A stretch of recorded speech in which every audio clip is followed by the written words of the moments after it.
다시 한번 인사할까요? 제 옆에 앉아주셔서 가문의 영광입니다. 제 옆에 앉아주셔서 가문의 영광.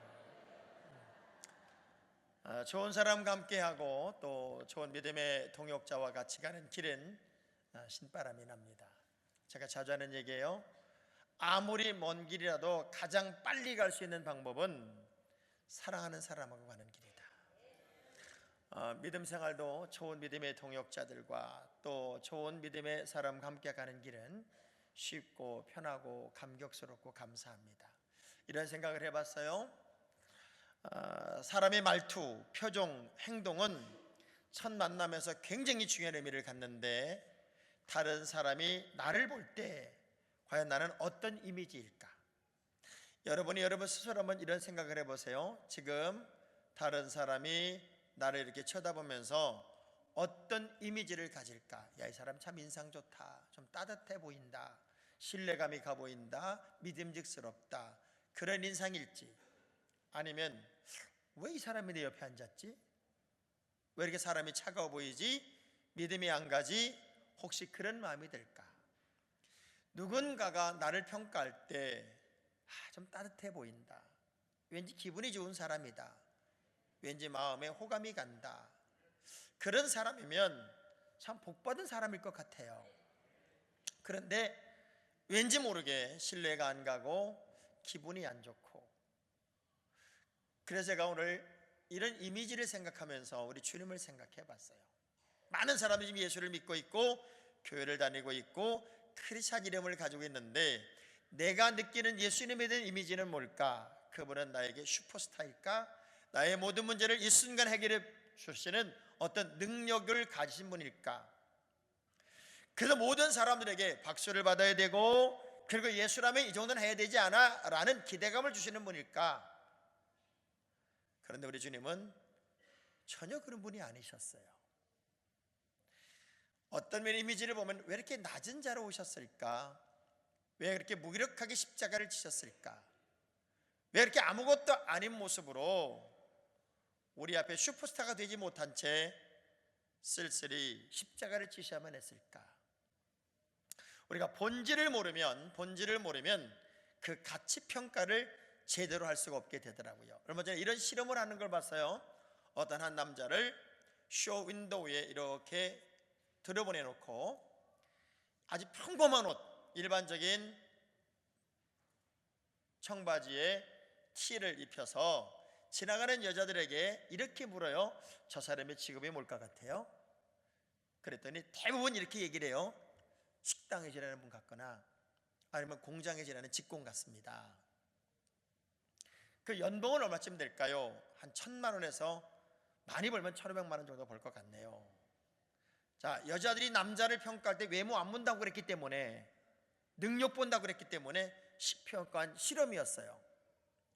그러고 나서 이 사람을 다시 미장원에 가서 싹 기름까지 바르고 수염 다 깎고 최고로 고급 양복을 입히고 넥타이를 탁 매서 또 똑같은 사람을 똑같이 세워놨어요.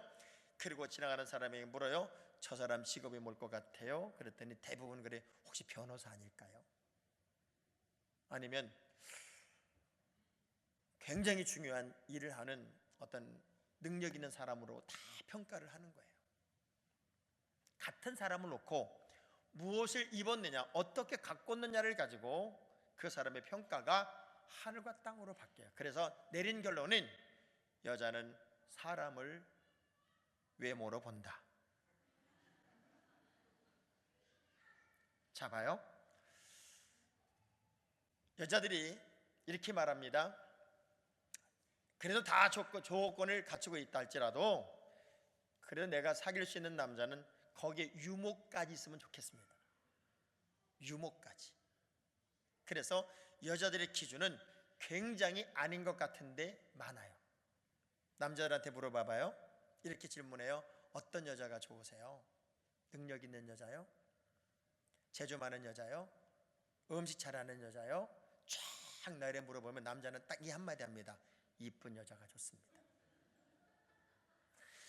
어떤 능력보다 남자는 외모에 완벽하게 넘어지고 여자들은 조건을 갖춘다고 생각했는데 여자도 여전히 외모에 넘어가더라는 거예요. 자, 오늘 우리 시대는 본질을 몰라요. 예수가 누굴까? 그 본질을 놓치고 살아요. 그래서 많은 사람이 꽤나 오랜 시간 동안 교회를 다니고 있어도 예수가 누군지, 내가 왜 예수를 믿는 건지, 예수를 믿으면 어떻게 변화가 되어야 되는 건지, 그리고 크리스찬이라면 어떤 삶을 살아야 되는지에 대해서 사실은 별 관심이 없어요. 그래서 목사님, 저희들 듣기 좋은 설교만 해주세요. 오늘 목사는 교인들의 비유나 맞추고 있는 아주 비겁한 목사가 되어 있고, 본질을 설명하지 못하고 본질을 이야기하지 못하는 그야말로 아주 연약한 목사가 되어 있더라는 거예요. 저는 이런 그림을 그려봤어요. 우리 교회는 새성전 시대와 함께 어느 누구라도 우리 교회에 왔다면 예수님을 제대로 만나고 본질이신 예수 그리스도를 통하여 거룩한 변화가 일어나고, 그리고 그 가슴에 진짜 예수 그리스도가 주시는 능력이 있으면 좋겠다. 수십 년 교회를 다녔어도 말씀도 없고 예수도 없고 가치관의 변화도 없이 그저 사람들에 의해서 넘어지고 쓰러지고 환경에 따라 넘어지고 쓰러지는 그런 유약한 그리스도인이 아니라 진짜 하나님의 사람이 되는 것, 이것이 이제는 우리 교회의 목표가 되어야 되고 내일이 되어야 되겠다. 요한복음을 이렇게 읽으면서 이 요한복음을 우리는 이렇게 말합니다. 생명의 복음이다. 그래서 세 복음서가 있었음에도 불구하고 이미 사도의 모든 바울의 서신이 있었음에도 불구하고 그 뒤에 나온 성경이 요한복음이란 말이에요. 그래서 이 요한복음은 생명을 잃어가는 당시의 그리스도인들에게 마치 수요를 통해서 생명을 불어주기에 쓴 성경이 요한복음이란 말이에요. 그래서 이 요한복음에는 본질적인 예수, 과연 예수가 누구냐는 것에 대한 아주 구체적인 이야기를 강하게 서론부터 이야기하고 있어요. 그래서 이 요한복음의 처음은 생명, 빛, 그리고 말씀, 그분이 바로 예수 그리스도임을 아주 명쾌하게 다른 복음서와 달리 증언하고 있습니다.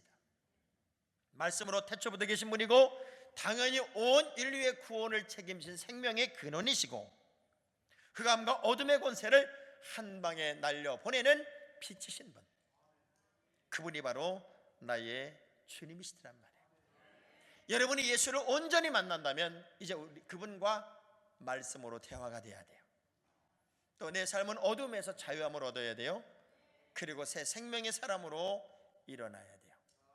세상은 여전히 의존적이고 세상은 여전히 사람에 대한 평가가 강하게 일어나고 있습니다. 여러분이 예수를 만났다면 지금까지 내가 입고 있던 외투를 벗어버려야 돼요. 그리고 새로운 옷을 입어야 돼요.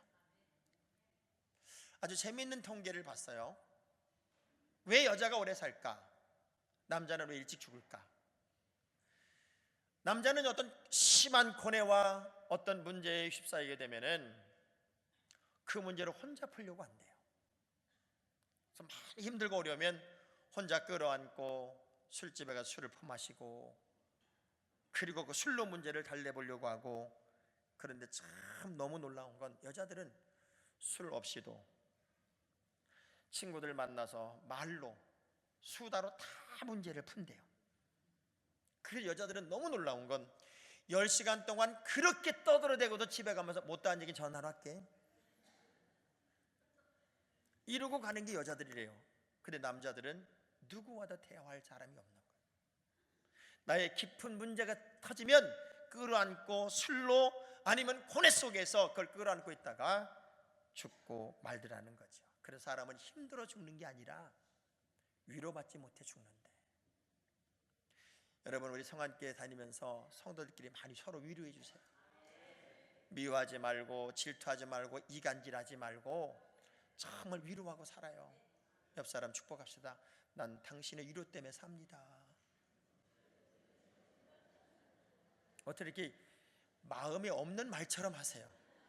진짜 마음에 있는 마음으로 정말 진심을 담아서 나는 늘 집사님 때문에 위로를 받아요. 해봐요. 시작. 저는 늘 집사님 때문에 위로를 받아요. 자, 교회를 다닌다는 것은 어떤 예수를 늘 내가 만나는 거냐면 요한계시록 22장 16절의 말씀을 보겠습니다. 시작. 나 예수는 교회들을 위하여 내 사자를 보내어 이것들을 너희에게 증언하게 하였노라. 나는 다윗의 뿌리요 자손이니 곧 광명한 새벽별이라 하시더라. 자, 광명한 새벽별이다. 나는 늘 주님을 이렇게 만나요. 어두움의 끝, 밝음의 시작. 내가 예수를 만난다는 것은 내 삶의 어둠이 끝나는 것이고 이제 밝음이 시작이 되는 거예요. 요한복음에서 예수 그리스도를 왜 말씀으로 그리고 빛으로 생명으로 정확한 기준을 낼까요? 그러면서 빛이 이 세상에 왔음에도 불구하고 어둠이 강하기에 이 어둠이 빛을 알지 못했다. 기가 막힌 얘기래요. 어둠은 빛을 알 수 없질 않아요. 알 수 있어요. 그리고 알아야만 되고 드러나는 게 빛이에요. 그런데 아는 척을 안 한다, 그 얘기. 이 땅에 얼마나 많은 크리스찬들이 있어요. 지금은 기독교를 모를 리가 없어요. 왜냐하면 IS가 하도 기독교인들을 죽이기 때문에. 왜 IS가 기독교인을 죽일까요? 아무런 영향력이 없으면, 아무런 문제가 없으면 IS가 기독교인들을 죽일 리가 없어요. 그런데 거기에 생명이 있고 거기에 진리가 있고 거기에 밝음이 있기에 이 어둠의 세력이 밝음을 싫어하기에. 그래서 예수는 누구냐? 오늘 세 가지로 여러분 분명히 여러분의 삶 속에 가득 채우기를 기대하면서 말씀을 나누려고 합니다. 따라 예수는 말씀입니다. 다시 한번, 예수는 말씀입니다. 그분은 하나님과 처음부터 함께 하신 삼위일체의 하나님으로서 말씀으로 천지를 창조하셨을 때 함께 했던 말씀이신 분, 곧 로고스이신 분이 바로 예수 그리스도였어요. 그래서 이 말씀은 창조부터 지금까지 영원토록 있고 그 말씀은 예수이기 때문에 예수는 처음부터 지금까지 여전히 말씀으로 계시다, 그 얘기예요. 베드로전서 1장 25절의 말씀을 봐요. 오직 주의 말씀은 세세토록 있도다 하였으니 너에게 전한 복음이 이 말씀이니라. 이 말씀은 복음이고 이 말씀은 영원토록 있었던 것이고 그 말씀은 우리의 삶의 지표가 되고 말씀을 따라가면 우리는 빗나갈 수 없는 삶을 산다는 거예요. 여러분, 인생은 1분 1초 앞을 알 수가 없어요. 그래서 불확실한 미래를 살기 때문에 매 순간 분처가 두려움이고 불안하고 염려가 넘칠 수밖에 없어요. 그런데 우리는 어떻게 사는 거냐? 말씀이 여러분의 삶의 지표예요. 내비게이션처럼 말씀을 따라가면 빗나갈 일이 없어요. 자꾸 사람 말 듣지 말아요. 환경을 따라가지 말아요. 기분과 감정을 따라 예수 믿지 마세요. 진짜 믿음은 말씀을 따라가야 돼요. 그리고 말씀이 내 안에 들어오면 자외 날선 어떤 것보다 예리하기 때문에 나를 조각하고 나를 만들어가고 나를 부시고 나를 깨서 하나님의 새 사람으로 만들어내는 능력이 말씀에는 있어요. 그리고 시편 119편 130절의 말씀을 보니까 이 말씀은 여러분을 정말 지혜롭게 만들어요. 시작. 주의 말씀을 열면 빛이 빛이요 우둔한 사람을, 할렐루야. 주의 말씀을 들으면 주의 빛이 쫙 비쳐서 우둔한 나를 무지하게 지혜롭게 만들어요. 자, 우리 애기 엄마들 아빠들이 이제 애기 때문에 예배도 힘들잖아요. 우리는 이쪽 2층 왼쪽 실은 영아들 젖먹이 하게도 엄마가 이렇게 젖 빼서 애기 먹일 수 있는 방이 이쪽에 있어요. 거기는 화장실도 있어서 애기도 씻길 수 있고 화장실도 갈 수 있어요. 그래서 젖먹이 애기들은 이쪽으로 들어가야 돼. 거기 남자들 들어가지 마요. 왜냐하면 엄마가 젖 먹일 때 남자가 있으면 안 되잖아요. 그러니까 이쪽 방은 이제 엄마들과 애기만 들어가면 되고, 요 방송실 뒤쪽은 애기들과 함께 예배 드릴 수 있는 그런 의자를 만들어 놔서 아기들과 엄마들이 예배 드릴 수 있는 두 공간을 넉넉하게 만들어 놨으니까 거기를 잘 활용하세요. 뭔 얘기가 더 까졌지? 말씀을 들으면 참 지혜로워져요. 말씀이 여러분에게 지혜를 주고 그 말씀으로 우리는 지혜를 얻는단 말이에요. 자, 옆 사람 축복하세요. 어쩐지 똑똑하다 했습니다. 어쩐지 지혜롭다 했습니다. 우리 성안교회 교인들이 왜 이렇게 똑똑한가 봤더니 그렇게 말씀을 열심히 읽고 말씀을 잘 듣고 말씀으로 은혜 받아서 우둔한 자에게 빛이 비쳐서 사람들을 깨닫게 한다니 이 말씀이 주는 능력은 어마어마한 거예요. 자, 그러면 말씀을 들으려면 내가 비워져야 돼요. 말씀은 양식이에요. 어떤 사람이 제일 맛있게 음식을 먹냐면 배고픈 사람이 음식을 제일 맛있게 먹어요. 여러분, 헤드폰을 끼고 말하는 사람 봤어요? 헤드폰을 끼고 얘기합니다. 그러면 그렇게 헤드폰 끼고 말하는 사람은요, 뭘 물으면 뭐라고? 막 소리를 지릅니다. 걔 어디 갔어? 막 그래요. 왜 그럴까요? 다른 소리가 막 들리니까 자기 소리를 자기가 못 들어요. 그 내가 얼마나 크게 말하는지를 모르고 있단 말이에요. 여러분의 소리가 다 사라지고 지워져야 주의 음성이 들려요. 내 소리가 작아져야 돼요. 그래야 주의 음성이 여러분의 가슴에 칵칵 박힌단 말이죠. 여자들 되게 재밌어요. 무슨 음식을 덜 먹거나 다른 음식을 먹어서 살이 빠지는 줄 착각하고 있는데 여자들끼리 이렇게 말하더라고. 난 요즘 살이 너무 쪄. 아우, 나 그냥 왜 이렇게 살이 찌는지 몰라. 그러면서 난 고기 안 먹을 거야. 그리고 야채를 산더미처럼 샐러드를 갖다 놔요. 야채를 산더미처럼 갖다 놓으니까 그 옆에 있던 친구가 그러더라고요. 야, 소가 뭐 먹고 살찌는 줄 아냐? 식물성 짐승들이, 채식하는 식물들이 뭐 먹고 살찌는 줄 알아? 다 이런 거 먹고 살찌는 거예요. 자, 제가 그 얘기를 들으면 느낀 거예요. 아, 살을 찐다는 건 맛있게 먹으면 살찌는구나. 음식의 종류와 관계없이 살찌려면 맛있게 먹으면 살쪄요. 우리 교회들이 왜 이렇게 살이 쪘나 봤더니 그렇게 맛있게 드세요. 없어서 못 먹어요. 제가 성지순례를 한번 50명을 이렇게 모시고 갔는데 우리 성지순례 팀이 그때가 한 50, 평균 나이가 55세쯤 됐어요. 그 팀이 이렇게 지나가면 메뚜기 떼가 지나가는 거예요. 메뚜기 떼. 진짜 하나도 안 남아요. 하나도. 그래서 그 팀의 별명을 싹쓸이 팀이라고 그랬어요. 그러니 그렇게 연세가 들어서도 건강하게 한 번도 안 아프게 성지순례를 잘하더라고요. 여러분, 말씀은 양식이에요. 이 양식을 건강하게 정말 맛있게 먹으면 건강할 수밖에 없어요. 그래서 우리 주님은 말씀이세요. 말씀은 삶의 이정표가 되고 우리의 모든 길이 되시고 말씀으로 우리는 영적인 건강을 회복하게 되고 우리가 말씀을 제대로 듣는다는 것은 예수 그리스도가 내 안에 주인이 되었다는 거예요. 그분은 생명입니다. 예수 안에는 새 생명이 있어요.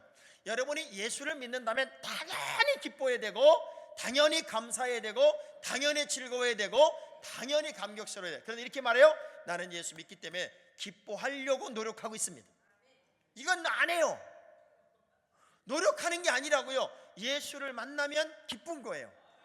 자, 내가 사랑하는 정말로 사모하던 여자를 만났어요. 또는 남자를 만났어요.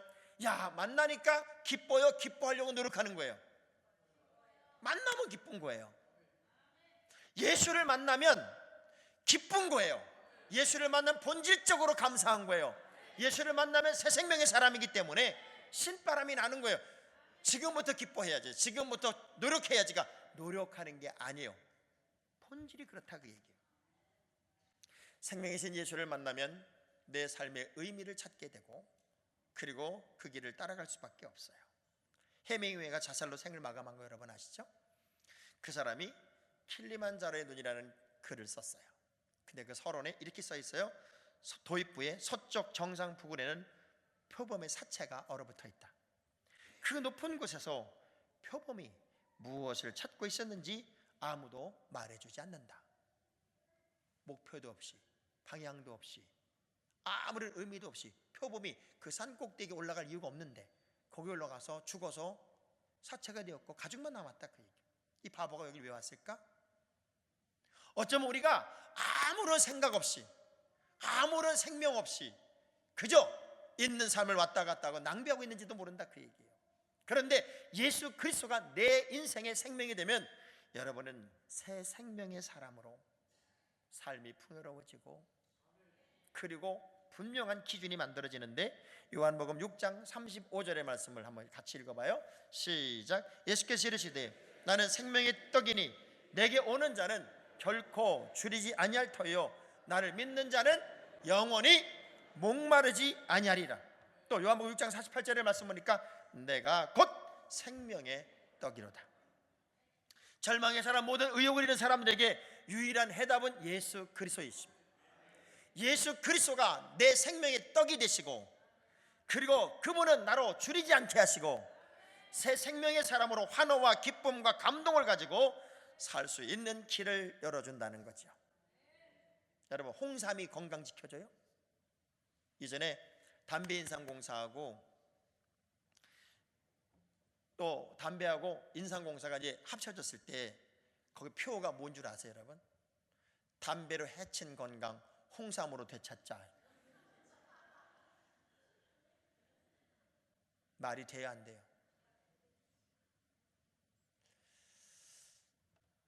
누가 만든 얘기일 수도 있어요.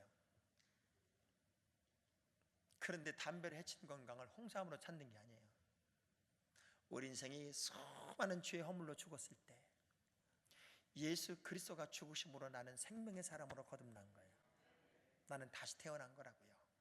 그래서 예수 안에 있는 사람은 새 생명의 사람으로 사는 거기에 죽었다가 산 사람이 기쁠까요, 안 기쁠까요?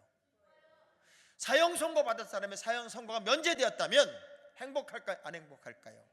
그 다음부터는 짜증 부리고 살까요, 매일매일이 신바람 날까요? 그게 바로 나고 여러분이에요. 이번에 춘천에서 집회를 인도하는데 그런 분이 있더라고요. 뭐 건강 신발 깔창을 파는 분이 있더라고요. 그걸 제작해서 굉장히 비싸더라고요, 그것도. 근데 저에게 선물을 해주겠대요. 제작하는 데만 열흘이 걸린대요.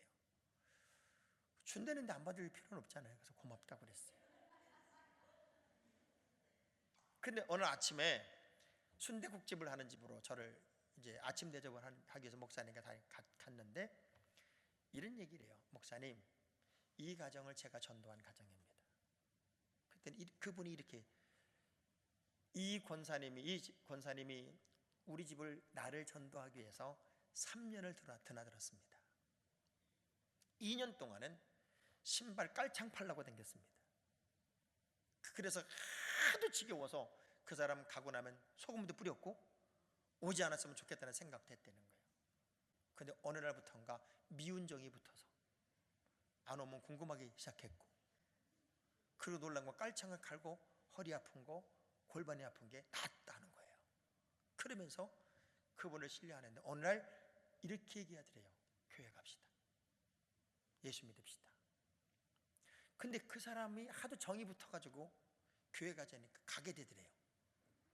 그래서 교회를 나왔는데 자기 여동생이 10년 동안 자기를 전도했을 때도 한 번도 교회를 안 갔는데 딱 교회를 나왔는데 너무너무 좋더래. 너무너무. 그러면서 그분이 그때 한 얘기가 뭐냐면, 이렇게 좋은 걸 왜 이제 내가 교회 왔을까? 이렇게 좋은 걸 이제야 내가 왜 예수를 믿었을까? 이 사람은 오늘 예수를 만났지만 생명이신 주님을 만난 거예요. 괜히 왔다 갔다 걸어다니는 시계추 신자가 아니라 생명이신 예수를 내 인생의 주인으로 제대로 만난 사람이란 말이에요. 새 생명의 사람은 그렇게 말하는 거예요. 우리 연습이라도 한번 합시다. 이렇게 좋은 걸, 이렇게 기쁜 걸, 내가 예수 만난 것만으로도 행복합니다. 자, 보세요. 약수터에 가면, 아침마다 약수터에 가면 많은 사람들이 운동을 합니다. 뭐 할아버지들이 와서, 할머니들이 와서 나무에다가 아주 몸을 학대를 합니다. 몸을 학대를 하고 뭐 난리를 부리고 운동합니다. 근데 꼭 약수터로 오는 이유가 재밌어요. 누가 이렇게 질문했어요. 왜 운동하세요? 그랬더니 어떤 부류의 사람은 행복하려고, 즐겁게 살려고. 난 운동하는 게 제일 좋아. 건강하면 좋잖아. 벌써 말할 때 대화가 신바람이 났어요. 또 한 사람들은 이렇게 말합니다. 나 아파봐라. 누가 좋아하나? 나 아파봐. 애새끼들 나 버릴 텐데. 버림받을까봐 그게 두려워서 기어코 살아야 돼. 기어코 운동해야 돼. 이러고 하는 운동은 기쁨이 없지. 똑같은 삶을 사는데 어떤 사람은 앞으로 가는 길이요, 어떤 사람은 뒤로 가는 삶이더라. 전 여러분이요, 자꾸 앞으로 갔으면 좋겠어요. 생명 가진 사람으로 좀 앞으로 갔으면 좋겠어요. 그래서 우리를 이렇게 표현해요. 우리 주님이 나는 빛이에요. 생명일 뿐만 아니라 빛이다. 그 빛이신 예수를 만난 나는 똑같이 빛이다. 그 얘기. 따라합시다. 빛이신 예수. 요한복음 12장 46절의 말씀을 보면 나는 빛으로 세상에 왔나니 무릇 나를 믿는 자로 어둠에 거하지 않게 하려 함이라. 저는 이 말씀이 너무 제 가슴을 울리는 거예요. 아, 그렇구나. 예수를 제대로 만난 사람들은 어둠에 거하면 안 되는구나. 어둠 속에 있으면 안 되는구나. 근데 도대체 어둠이라는 게 뭔가 봤더니 잠언서 4장 19절 한번 찾아볼게요. 잠언서 4장 19절 크게 시작. 악인의 길은 악인의 길은 어둠이야. 어둠이야, 어둠. 이 어둠이라 내가 걸려줘도 왜 걸려 넘어졌는지, 내가 빗나가도 왜 빗나갔는지, 내가 잘못 살아도 왜 잘못 사는지를 전혀 모르는 게 어둠의 삶이더라고요. 그런데 예수 그리스도가 빛이게 비친 예수를 제대로 만난 사람들은 어둠이 발을 못 붙여. 깨닫기도 잘하고 회개도 잘하고 느끼기도 잘하고 거룩한 변화가 있더란 말이에요. 저는요, 이제는 어둠의 자리에서 완벽하게 해방되기를 주의 이름으로 축원합니다. 자, 따라 어둠의 끝, 빛의 시작. 그게 크리스천의 삶이더란 말이에요. 자, 사람이 사람을 볼 때 제가 이미지 얘기를 처음에 서두에 얘기를 했어요. 야, 저 사람 참 좋아 보인다. 저 사람 참 괜찮아 보인다. 내가 요즘에요, 이런 얘기를 가끔 들어요. 이번에도 춘천에 붕회를 갔는데 어느 식당에 갔더니 이번에 오신 부흥 강사님이세요. 그러니까 그 식당 아주머니가 이러더라고요. 근데 무슨 목사님 저렇게 잘생겼어요.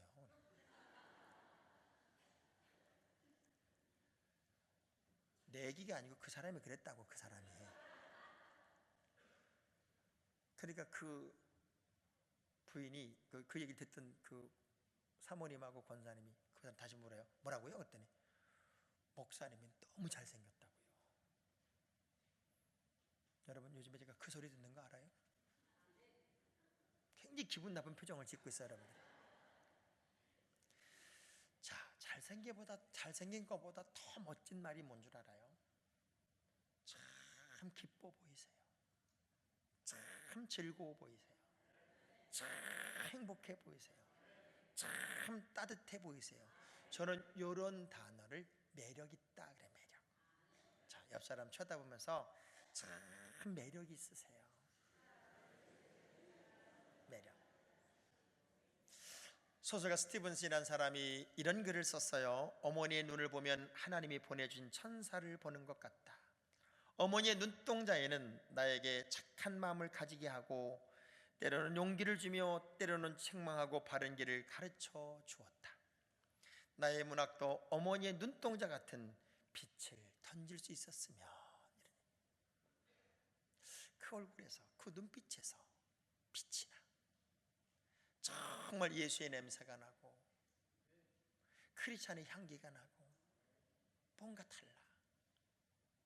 여러분, 독하게 악하게 살지 말고 따뜻하고 온화하고 뭔가 빛으로 환하게 세상을 비추는 그런 삶을 여러분이 한번 살아보면 얼마나 좋을까. 요즘은 다 자기를 알리고 자기를 자랑하고 자기를 높이는 거에만 혈안이 돼 있어서 부자 동네 사는 사람들은 전화를 받아도 여보세요 그렇게 안 받는다는데, 부자 동네 사는 사람은 여보세요 그러면 평창동입니다 그런다는데, 딱 그 소리 듣고 얼마나 웃었는지 몰라요. 우리도 앞으로 전화 받으면서 하남입니다 그럽시다. 세상적 가치관이 사람을 지배하면 되게 유치해져요. 어떤 사람이 반지 하나를 선물 받았는데 너무너무 감사하니까, 너무너무 좋으니까 그 반지 자랑하고 싶어서 꼭 시장 가면 이렇게 물었대요. 이렇게 반지 보이면서 이거 얼마예요? 이거 얼마예요? 반지 보여주려고. 콩나물 팔던 아줌마가 하도 기가 막히게 되고 야극이 오르니까 자긴 자랑할 게 금이빨밖에 없더래요. 그래서 이빨이 이렇게 보이면서 2,000원이다 그랬더니, 세상의 자랑은 여전히 세상적 가치예요. 근데 우리의 자랑은 내 안에 예수가 드러나고 주님의 빛이 세상을 비추고 어두움이 사라진 삶을 사는 게 나의 삶이 돼야 되죠. 성경은 4번에 걸쳐서 빛나는 얼굴 이야기가 등장을 하잖아요. 처음에는 모세가 40일 금식을 탁 하고 계명의 두들판을 들고 내려올 때 얼굴이 빛이 났다. 자, 저는 이런 생각을 해봐요. 하나님과 깊은 교제가 있는 사람, 아무도 모르지만 내가 하나님과 영적 깊은 교제를 지금 누리고 있다면 조금 의기소침하고 있지만 그 얼굴은 빛이 나요. 홀로의 시간이라도 내 주님과 깊은 교제를 하고 있다면 광채가 날 수밖에 없죠. 두 번째, 변화산에서 제자리 잠을 자다가 이렇게 깨보니까 우리 주님과 2명이 막 옷까지 휘어지게 광채가 나는 거예요. 그래서 깜짝 놀랐죠. 지난주 설교한 거예요. 저는 왜 사람들이 광채가 날까 봤더니 산에 올라 있어요. 산에, 변화산에.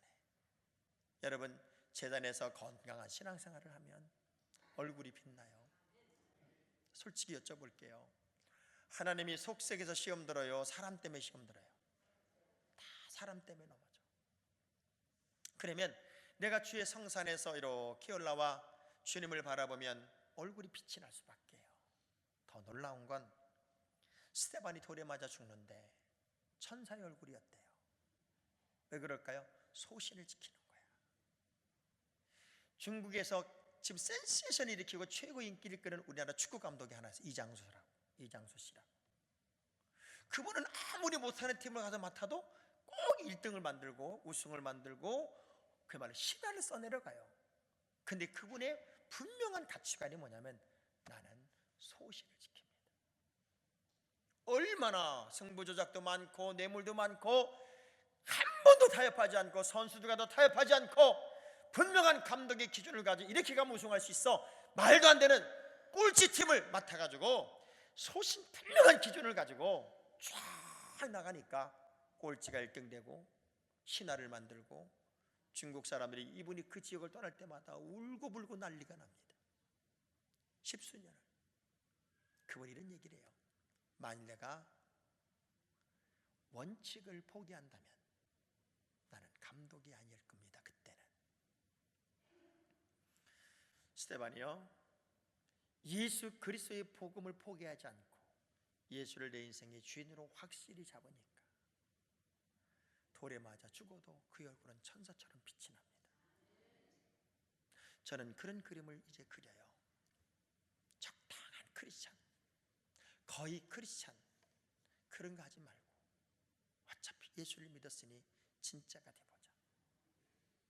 대한민국 모든 교회마다 대문 앞에, 정문 앞에 너무나도 가슴이 아픈 부족들이 붙어요. 부족들이 신천지 아웃, 신천지 출입 금지. 언제부턴가 예수가 아닌 무슨 말도 안 되는 교주가 자신들을 구원하고 그 교주가 목표가 되고 그것들이 교회에 와서 제일 건드리기 쉽고 잡아가기 쉬운 사람들을 크리스찬이라고 생각을 하고 교회를 주 공격 대상으로 생각하고 있다는 것 자체가 얼마나 우리가 바보스럽고 미련하면 예수로 가슴을 채우지 못했기에 이단 하나 속가낼지 모르는 기가 막힌 교회가 한국교회가 되고 있다는 것에 대해서 너무 마음이 아파요. 예수로 딱 무장이 되면 예수보다 높아진 인간은 다 가짜잖아요. 그것만으로도 분명하잖아요. 구원 얻을 만한 천하에 어떤 이름도 준 적이 없고, 그게 어떻게 인간이 예수가 됐어요? 그 인간이 이미 예수께서는 십자가를 졌고 부활하셨어요. 그런데 왜 사람을 자꾸 신격화시키냐고요. 근데 그것이 정답인 줄 알아요. 여러분, 제가 아무리 교회가 커져도 저는 여러분들 저를 신격화시키지 말아요. 저를 어렵다고 그러지 말아요. 나는 잘 노는 사람이야. 나는 누구하고도 밥 먹을 수 있고 누구하고도 어울리고 누구랑도 노는 사람이니까 제발 나를 여러분들이 교만하게 만들지 말고 거만하게 만들지 말고 그냥 같이 놀아요. 스스로 담을 쌓지 말란 말이에요. 제가 우리 교인들에게 늘 그런 얘기를 해요. 예배당이 커지고 또 하나님이 저를 조금 이름 있게 만들어서 우리 교회가 좀 더 커진다고 해도 저는 개척교회 시절의 그 마음으로 똑같이 목회할 거예요. 제가 무슨 목회가 수십 년 남은 것도 아니에요. 그러면 그 순수함을 잃어버리면 뭐가 남겠어요? 매일같이 빛의 사람으로 살아야지요. 자, 옆 사람 우리 악수하면서 우리 빛의 사람으로 삽시다. 빛의 사람으로. 에베소 5장 8절의 말씀을 한번 다 같이 따라하고 오늘 말씀을 맞춰볼게요. 따라서 너희는 주 안에서 빛이라. 그러므로 빛의 자녀답게 행동하라. 자, 아주 단순하게 제가 두 단어를 해볼게요. 너희는 주 안에서 빛이라. 그러므로 빛의 자녀답게 행동하라. 그럼 여러분 두 가지만 해요. 빛이라 하고 행동하라만 얘기해. 긴 건 내가 할 테니까. 너희는 주 안에서 그러므로 빛의 자녀답게. 자, 빛이니까 빛의 사람으로 행동해라. 예수는 말씀이고 예수는 생명이고 예수는 빛이에요. 내가 크리스찬이 되었다는 것은 이 세 가지가 내 삶 속에 그대로 배어 있다는 거예요. 이제는 참 말씀으로 여러분이 무장하고 빛으로 어둠을 물리치고 새 생명의 사람으로 신바람 나는 우리의 미래를 꼭 열어갈 수 있게 되기를 주의 이름으로 축원합니다. 축원합니다.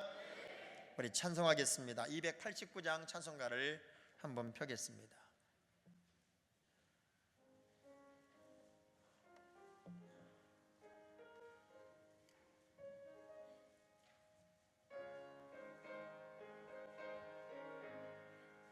주 예수 내 맘에 들어와 계신 후 변하여 새 사람 되고 내가 늘 바라던 참빛을 찾음도 주 예수 내 맘에 오신 주 예수 내 맘에 오신 주 예수 내 맘에 오신 물밀듯 내 맘에 기쁨이 넘치면 주 예수 내 맘에 오신 주 예수 내 맘에 들어와 계신 후 망령된 행실을 끊고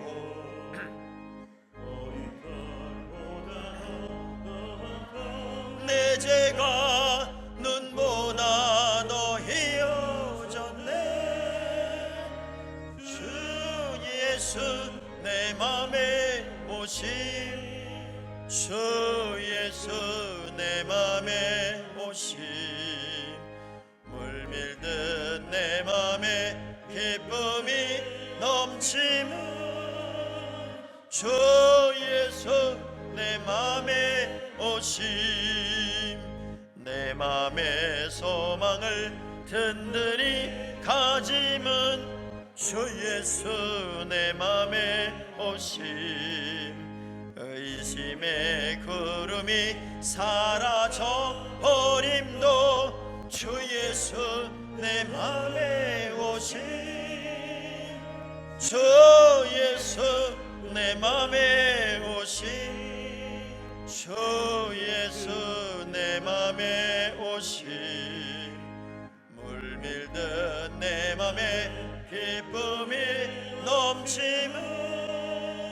주 예수 내 맘에 후렴으로 주 예수 내 맘에 오시 주 예수 내 맘에 오시 물밀듯 내 맘에 기쁨이 넘치는 주 예수 내 맘에 오시. 우리 두 손을 가슴에 대보십시다. 두 눈을 꼭 감고요. 우리 주님이 진정으로 여러분의 마음에 계신지요? 그분은 말씀이고 그분은 생명이고 그분은 빛이라고요. 당연히 그리스도가 내 안에 있으면 나는 변화가 되어야 하고 나는 새로워져야 되고 나는 새 생명의 사람으로 살아야 되는 것이 당연합니다. 주님, 이제는 예수가 내 인생의 진짜 빛이고 생명이고 말씀이기를 원합니다. 거의 크리스찬이 아니라 진정한 그리스도인이 되게 하여 주옵소서. 그래서 내 삶이 진정한 기쁨과 행복과 감동과 감격으로 본질에서 떠나지 않기를 원합니다. 그 본질이신 주님만 내 인생의 주인 되게 하여 주옵소서. 우리 주여 한번 부르고 결단하며 기도합니다. 주여